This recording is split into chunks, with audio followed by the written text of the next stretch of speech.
Bonjour à vous, Charline Bonneau, micronutritionniste diététicienne spécialisée en naturopathie et en développement personnel.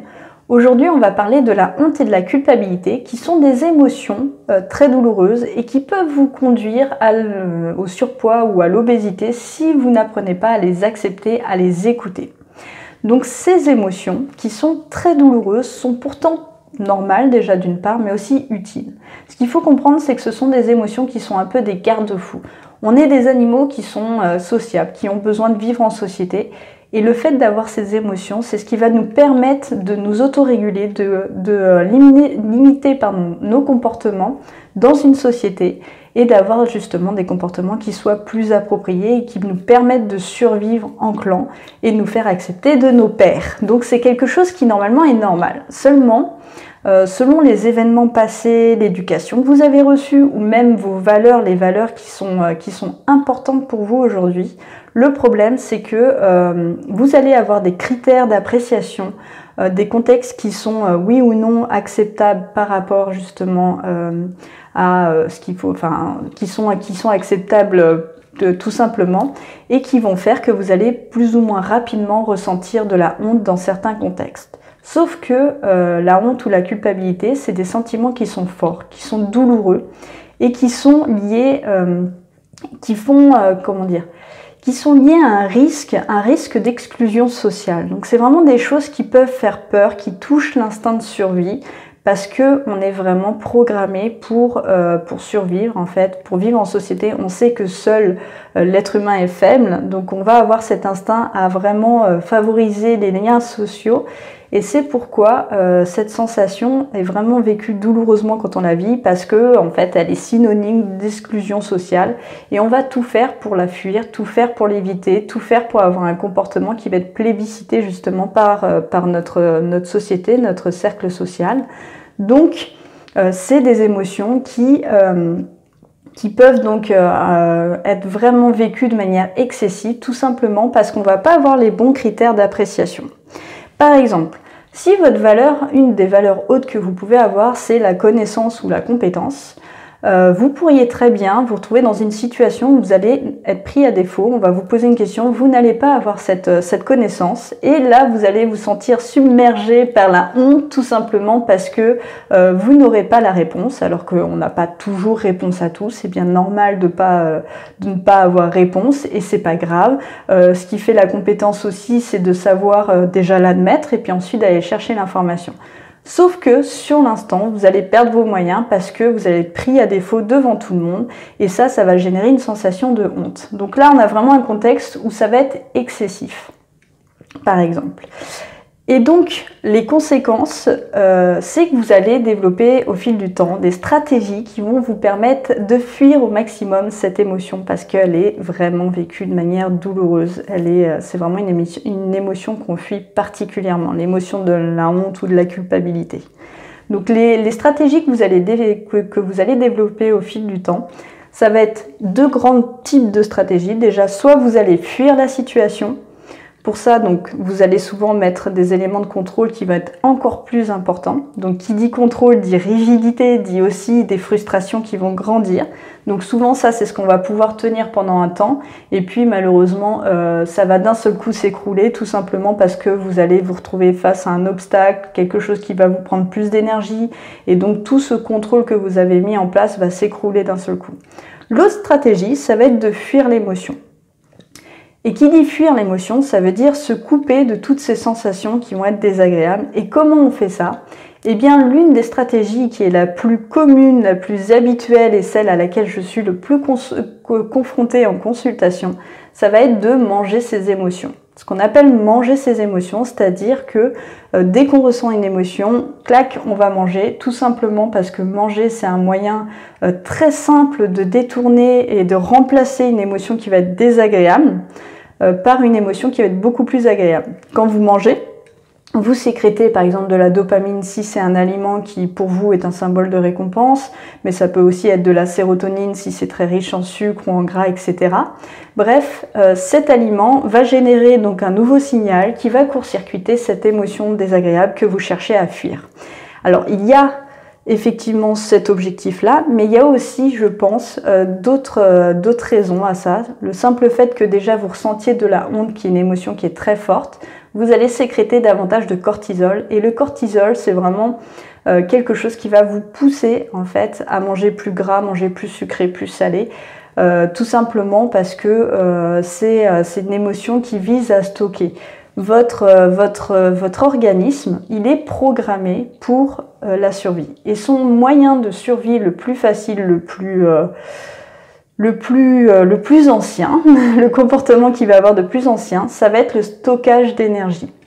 Donc là, quand on parle de peur, en fait, de peur liée à l'exclusion sociale, on est vraiment sur une peur qui est fondamentale, qui est reptilienne, en fait, qui est très très très profonde, très douloureuse, et qui peut amener donc cette stratégie qui elle aussi est très profonde, très reptilienne, à ce comportement de compensation alimentaire, tout simplement pour stocker davantage d'énergie. Donc c'est pourquoi je vous dis qu'en fait cette émotion, quand on la gère mal, ou alors quand on arrive au-delà de ce seuil de contrôle, d'hyper-contrôle, on va fuir les situations, on peut les ressentir. Puis déjà, on n'a pas toujours l'occasion vraiment de fuir ces situations.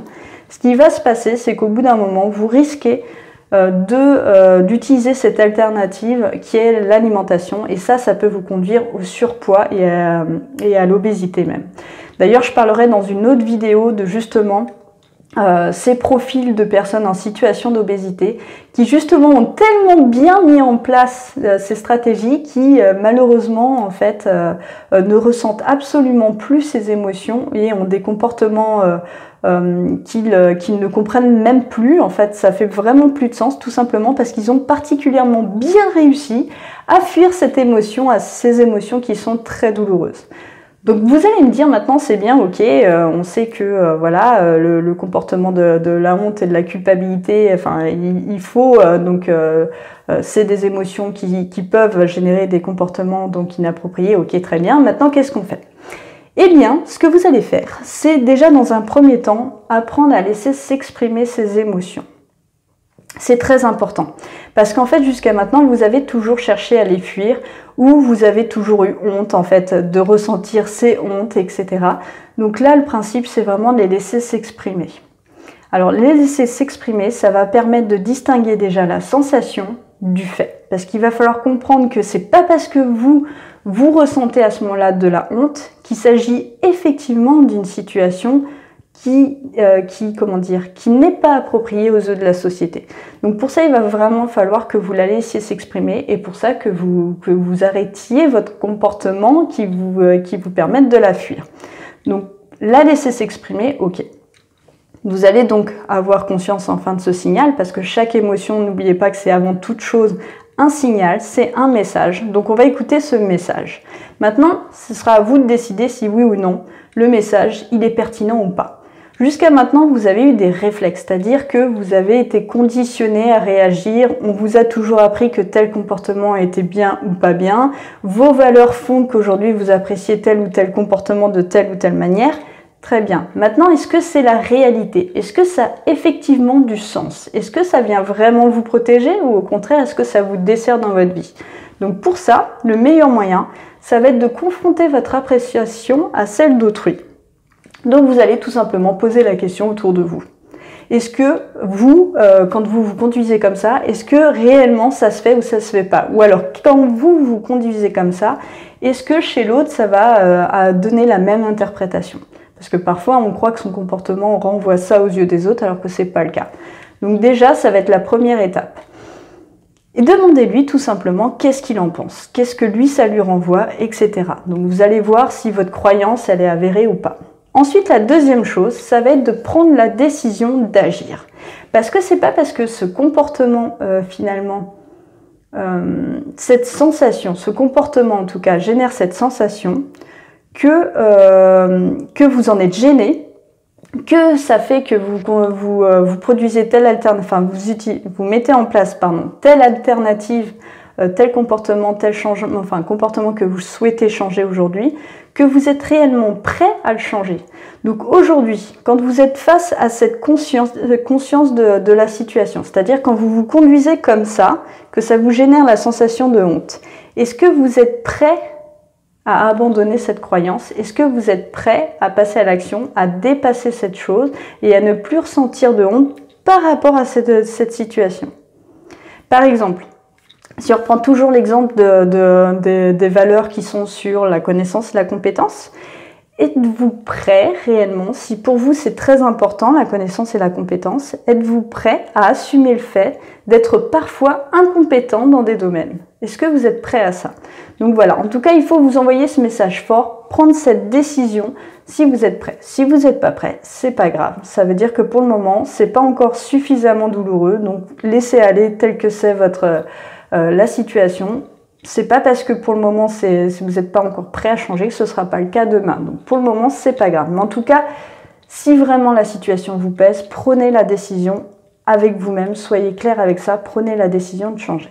Ensuite, troisième chose, vous allez devoir vous confronter à ces situations petit à petit pour pouvoir expérimenter tout simplement que cette sensation n'a pas lieu d'être. Le meilleur moyen de confronter sa croyance, c'est d'expérimenter et de se prouver que c'est faux, tout simplement.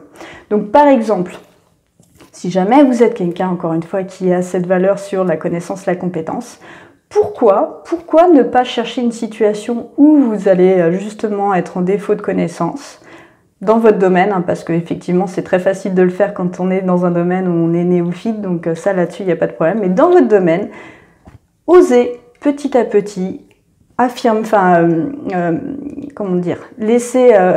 oser exprimer le fait que vous ne connaissez pas, que vous n'avez pas donc cette connaissance et que vous allez vous renseigner, etc.